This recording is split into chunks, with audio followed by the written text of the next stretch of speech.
How's it going everyone? In this video I want to share with you 5 useful tips to help you when it comes to shading in your drawings. These tips are aimed towards artists who want to make their realistic drawings look more realistic.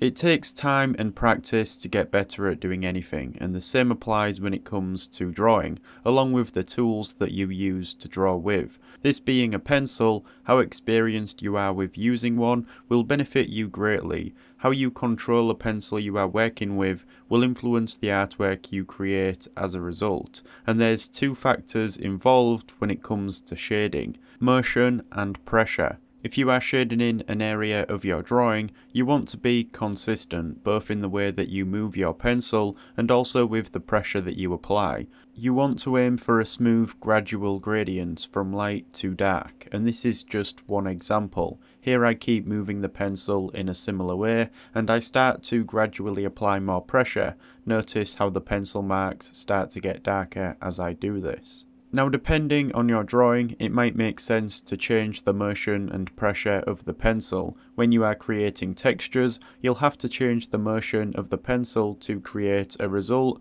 that represents said texture. Here's some footage taken from some of my tutorials, which are available on Patreon if you feel like checking them out. There is a link in the description. But throughout these drawings, I control the pencil in many ways to draw these subjects. As you become more experienced, you will be able to observe an object and instantly know how to control your pencil in order to produce a suitable texture. It all depends on the subject being drawn. To shade in a smooth surface, you want to keep your pencil moving in the same direction, applying the same amount of pressure.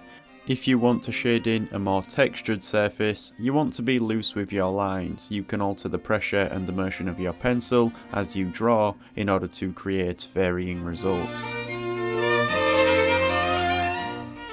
If you didn't know already, pencil grades matter, and it would be worthwhile to understand them. I have a separate video on the subject which is a must watch if you don't know much about pencil grades. See, you don't just want to grab any pencil out of the set, you want to be able to select the one that would be most suitable for its purposes. Although I'm not going to explain pencil grades in this video, I do think it's important for artists to understand them and be able to make a more informed choice when it comes to choosing a pencil to draw with. There's a lot of pencils in one complete set, and you probably won't be using all of them. In fact, I only use a few when I create a drawing, but the few that I use give me different results. I often use the harder pencils to create lighter lines, such as a preliminary sketch. I use the softer pencils to create darker lines. I mostly render my drawings using a 2B pencil. I found that it allows me to create a range of shades, and I alter the pressure that I apply when using it so that I am able to create both light and dark shades. If I ever want to make an area of a drawing darker, I take a softer pencil and I apply more pressure. You can also work over areas of the drawing again to create darker shades. I choose which pencil to use based on the results I want to produce. I've talked about paper a fair bit on this channel because for artists it's a big deal. I often recommend investing in something that is of high quality because it makes a difference, and it's also relevant to this video about shading because a lot of paper can often have a texture to it. I know that some cartridge paper will have a grainy surface along with some other paper out there, and whilst it might be ideal in some cases, for the most part I would avoid paper like this because when you are drawing on it, you'll notice that the texture of the paper shows through the pencil work. Instead, I would recommend using something like Bristol board. This is what I use to draw on, and I don't think I could ever go back to whatever I was drawing on before.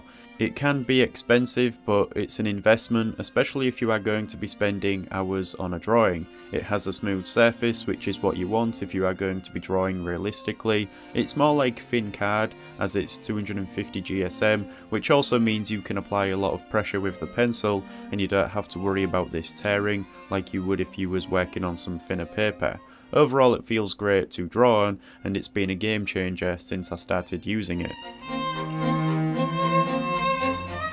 Now when it comes to creating a drawing, you will often start by creating a preliminary sketch, this being a light outline of the subject you are drawing, which you will then render in more detail. Now depending on what I am drawing, I will often make these outlines more obvious. As I render certain areas, adding the textures and details, I am also outlining them. However, if you are creating a portrait or a drawing of something more organic, you want to try and avoid creating outlines. Keep your underlying sketch as a light sketch, and instead of outlining parts of the drawing to separate the different sections, try and depend on different shades. You want to blend different sections and alter the pressure that you apply to create more natural and realistic gradients. Avoid creating an outline for parts of the drawing and only rely on the different values. When I discuss pencil grades, you might hear me mention a value scale, and you might have seen something like this before. You would decide on the right pencil to use based on the value you want to achieve. Value simply means how light or dark something is, and it allows us to see form. For instance, here I am drawing out a sphere, and its light source will be coming down from the top left. Now remember that the only reason we see anything is because of light. As this sphere turns away from the light source, less light can reach it, meaning it gradually darkens. And I am reproducing these values in my drawing, selecting the most suitable pencil grades to do this. Notice how the difference in values make the object appear three-dimensional. This here is a common example that you might see when studying value, because it's easy to see a gradual change of value as the side of the sphere moves away from the light. I'd recommend trying to draw this out yourself, or take other objects and pay attention to how light falls on them, look at the shadows and the highlights that are created as a result. It's fundamental when it comes to shading in your drawings. So those are 5 tips that you hopefully found helpful. If you did, then be sure to give the video a like and subscribe with the notifications on to never miss a video. If you enjoyed the content I create, then do consider becoming a patron on Patreon.